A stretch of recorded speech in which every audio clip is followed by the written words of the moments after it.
Assalamualaikum warahmatullahi wabarakatuh. Perkenalkan kami dari kelompok 4 yang berjumlah 4 orang. Yang pertama adalah Nur Hasan Al-Harisi dengan NIM 1911009. Yang kedua Sekar Indah dengan NIM 1911003. Yang selanjutnya yang ketiga Ibnu Fajri dengan NIM 1911027. Yang terakhir yang keempat adalah saya sendiri Vicky Agil dengan NIM 1911073. Pada saat ini kami akan mempresentasikan tugas yang berjudul Perbuatan Melawan Hukum dalam Konteks Hukum Dagang dan Penyelesaian Sengketa Bisnis Melalui Arbitrase. Silakan simak video selanjutnya. 1. Pengertian. A. Perbuatan melawan hukum. Istilah perbuatan melawan hukum merupakan terjemahan dari istilah onrecht mitigated dalam bahasa Belanda. Menurut Rosa Agustina, perbuatan melawan hukum adalah perbuatan yang melanggar hak subjektif orang lain atau perbuatan yang bertentangan dengan kewajiban menurut undang-undang atau bertentangan dengan apa yang menurut hukum tidak tertulis yang seharusnya dijalankan oleh seseorang dalam pergaulannya dengan semua masyarakat dengan mengingat adanya alasan pembenar. B. Arbitrase. Istilah arbitrase berasal dari kata arbitrare dalam bahasa Latin, yang berarti kekuasaan untuk menyelesaikan suatu perkara menurut kebijaksanaan. Adapun menurut Subekti menyatakan bahwa arbitrase adalah penyelesaian atau pemutusan sengketa oleh seorang hakim atau para hakim berdasarkan persetujuan bahwa para pihak akan tunduk pada atau menaati keputusan yang diberikan oleh hakim yang mereka pilih. Pada dasarnya, arbitrase adalah suatu bentuk khusus pengadilan. Poin penting yang membedakan pengadilan dan arbitrase adalah bila jalur pengadilan menggunakan satu peradilan permanen atau standing court, sedangkan arbitrase menggunakan forum tribunal yang dibentuk khusus untuk kegiatan tersebut. Dalam arbitrase, arbitrator bertindak sebagai hakim dalam mahkamah arbitrase sebagaimana hakim permanen walaupun hanya untuk kasus yang ditangani. Kemudian kedua, dasar hukum. A. Perbuatan melawan hukum. Perbuatan melawan hukum diatur dalam pasal 1365 KUH Perdata yang menyebutkan bahwa setiap perbuatan melanggar hukum yang membawa kerugian kepada orang lain mewajibkan orang yang karena salahnya menerbitkan kerugian itu mengganti kerugian tersebut.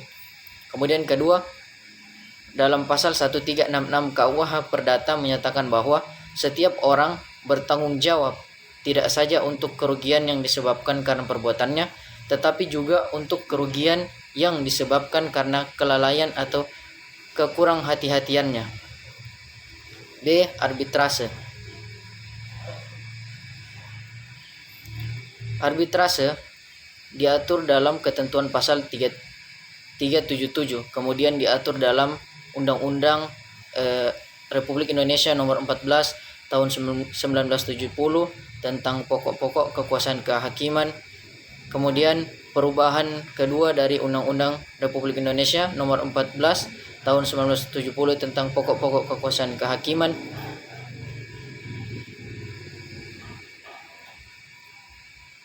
Selanjutnya, pasal 61 undang-undang tersebut mengemukakan bahwa ketentuan mengenai arbitrase dan penyelesaian sengketa di luar pengadilan sebagaimana dimaksud dalam pasal 58, 59, dan 60 diatur dalam undang-undang.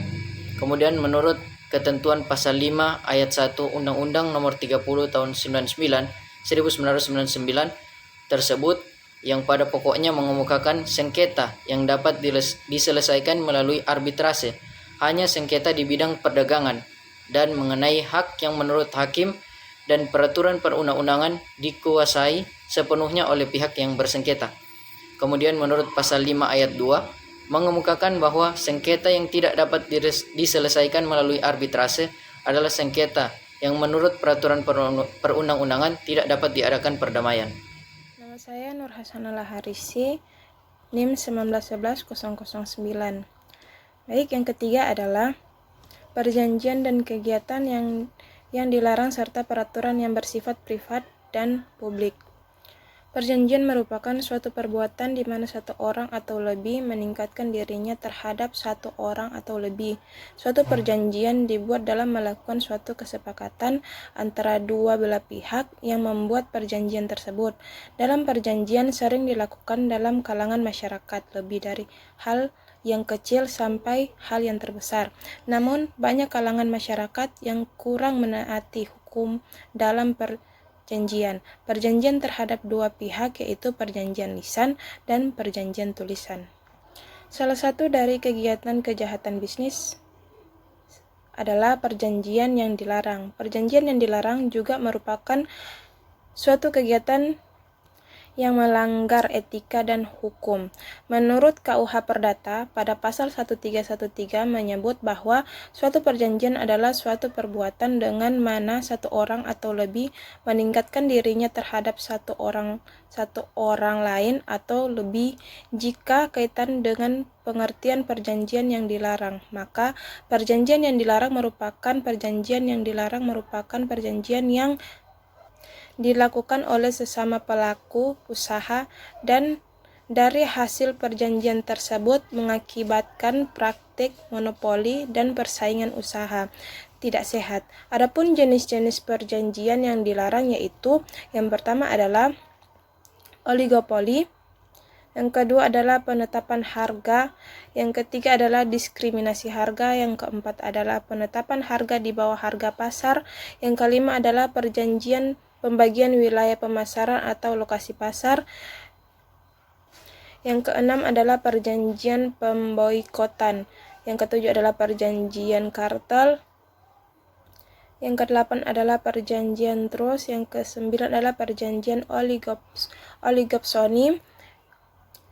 yang ke-10 adalah perjanjian integrasi vertikal, yang berikutnya adalah perjanjian tertutup, dan yang terakhir adalah perjanjian dengan pihak luar negeri. Peraturan yang bersifat privat dan publik dalam pasal 1 KUHD yaitu Kitab Undang-Undang Hukum Dagang. Selama dalam Kitab Undang-Undang ini terdapat Kitab Undang-Undang Hukum Perdata, tidak diadakan penyimpangan khusus, maka berlaku juga terhadap hal-hal yang dibicarakan dalam undang-undang ini. Rumusan pasal 1 di atas mencerminkan bahwa KUH Dagang adalah hukum yang bersifat khusus. Sedangkan KUH Perdata merupakan peraturan yang bersifat umum. Hal ini terjadi apabila suatu hal telah diatur dalam KUH Dagang, maka ketentuan-ketentuan hukum perdata tidak diberlakukan. Tetapi bila suatu hal tidak diatur dalam KUHD, aturan itu terdapat dalam KUH Perdata, maka ketentuan-ketentuan KUH Perdata berlaku dalam hubungan hukuman di bidang perdagangan, yaitu dalam melakukan perjanjian-perjanjian yang menimbulkan hak dan kewajiban masing-masing pihak. Perkenalkan, nama saya Sekar Indah Kartika Santi dengan NIM 1911003. Baiklah, saya akan melanjutkan pembahasan, yaitu pembahasan yang keempat, penyelesaian bentuk sengketa. Rumusan pasal 1 angka 10 dan alinea ke-9 dari penjelasan umum Undang-Undang Nomor 30 Tahun 1999 dikatakan bahwa masyarakat dimungkinkan memakai alternatif lain dalam melakukan penyelesaian sengketa. Alternatif tersebut dapat dilakukan dengan cara yaitu yang pertama, negosiasi, yaitu dia mirip dengan perdamaian sebagaimana diatur dalam pasal 1851 sampai dengan 1864 KUH Perdata. Yang kedua, mediasi, yaitu upaya penyelesaian sengketa melalui perundingan dengan bantuan pihak ketiga, guna mencari bentuk penyelesaian yang dapat disepakati para pihak. Yang berikutnya, konsiliasi, yaitu sesungguhnya sama dengan mediasi, hanya saja konsiliasi cenderung lebih formal dari mediasi. Dan yang berikutnya, arbitrase, merupakan bentuk penyelesaian sengketa mendapatkan pengaturan lebih luas dengan tidak mengesampingkan bentuk-bentuk alternatif penyelesaian sengketa lainnya. Dan Pembahasan yang kelima yaitu perbuatan melawan hukum dan persaingan melawan hukum. Seperti yang sudah dijelaskan sebelumnya, perbuatan melawan hukum menurut Rosa Agustina yaitu perbuatan yang melanggar hak atau subjektif orang lain atau perbuatan yang bertentangan dengan kewajiban menurut undang-undang atau bertentangan dengan apa yang menurut hukum tidak tertulis yang seharusnya dijalankan oleh seseorang dalam pergaulannya dengan semua warga masyarakat dengan mengingat adanya alasan pembenar. Sedangkan persaingan melawan hukum yaitu persaingan usaha yang termasuk perbuatan melawan hukum. Undang-Undang Nomor 5 Tahun 1999 membuat definisi operasional yang diantaranya ialah monopoli, praktek monopoli, dan persaingan usaha tidak sehat. Persaingan usaha tidak sehat sebagaimana dimaksud pasal 1 angka 6 adalah persaingan antar pelaku usaha dalam menjalankan kegiatan produksi dan atau pemasaran barang atau jasa yang dilakukan dengan cara tidak jujur atau melawan hukum atau menghambat persaingan usaha. Persaingan usaha yang dilakukan dengan cara melawan hukum contohnya ialah pelaku usaha yang bebas pajak atau bea cukai dan sebagainya. Demikian juga dengan pelaku usaha yang melanggar aturan-aturan seperti pelanggaran terhadap persyaratan kualifikasi yang telah ditetapkan oleh panitia.